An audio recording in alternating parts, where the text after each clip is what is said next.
Hello, welcome to my quick review of the Spark Models Lotus Evora, and in 1/43 scale die-cast resin. So as you can see, this particular version of it, and they've done numerous versions, they've got a hybrid version, I think. Hybrid? Am I imagining that? Yeah, there's a copper coloured one, hybrid I think. There's a Carabinieri, hopefully I've pronounced that moderately right, Italian police version that you can buy with lights on the roof for police work, strangely enough. And there must be a couple of other versions. There'll be some racing versions, I assume, but this is a pseudo JPS John Player Special livery here with the black and gold, reminiscent of the late 70s and up to the mid 80s. And but the gold isn't quite so pinstriped, it's a fatter stripe, but that's the way they've styled it. And I guess that's reminiscent of a Union Jack, actually, kind of a half a Union Jack. I'm not sure what they're doing there. Possibly. Anyway, quite elegant in this colour scheme. In this light, it looks a bit bluish, but I can assure you it isn't. It's definitely black. Maybe I need to change my backlighting there somehow. Let me just do something quickly here that should change. Oh, what happened there? Here we go. Does that help? Okay, yeah, that's probably made it a bit blacker. Okay, great. So, very nice. Good detail. I've got a Union Jack there on the front. So I guess this was a special edition of Evora that I'm not really aware of or anything. It'll be an early Evora. And of course, they evolved the Evora quite a lot during the life of the car. And then it evolved into being the Emira, which I guess they were trying to make not seem to be this car. But what you'll notice, this has got a Nissan GTR R35 style roof, which then, so it's kind of this straight line out here.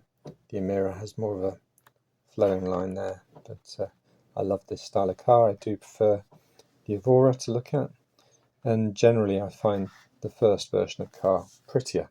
Anyway, let's look at this. As I'm turning it, you'll see that the paint is excellent as per all Spark models. You've got great vent detail there for the front radiators, so the intake air would be going in there. You've got a nice red lip, red wing mirrors, and red Venturi edge. Single exhaust, great detail. I love the rear lights on these. They share something with the Series 2 Elise in style, but look at that roundedness. It really does emphasize those flared arches. I last saw an Evora about 5 or 6 years ago, blasting up quite a fast, wide hill in Somerset, and on the A30, a white one, and it did look great. So, right, great detail around the rear window there. What have I got going on there? There's a little bit of silver just down there, and I can't tell what it's to do with. I don't know, maybe there's supposed to be a wiper there? No, I wouldn't have thought so.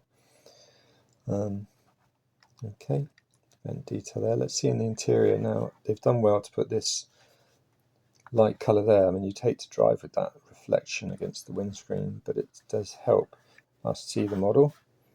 Oh. And let's see if we can see much inside the car. I've got so many reflections here.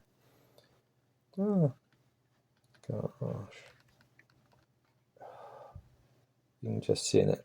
I think I might be seeing better than you. I can see a centre console with an armrest, a handbrake lever. It is tricky, isn't it? But no, it's hard to see in. But you wouldn't want to get rid of the gloss on the windows because, of course, car windows are gloss. But you'd see much better if they were silk or matte.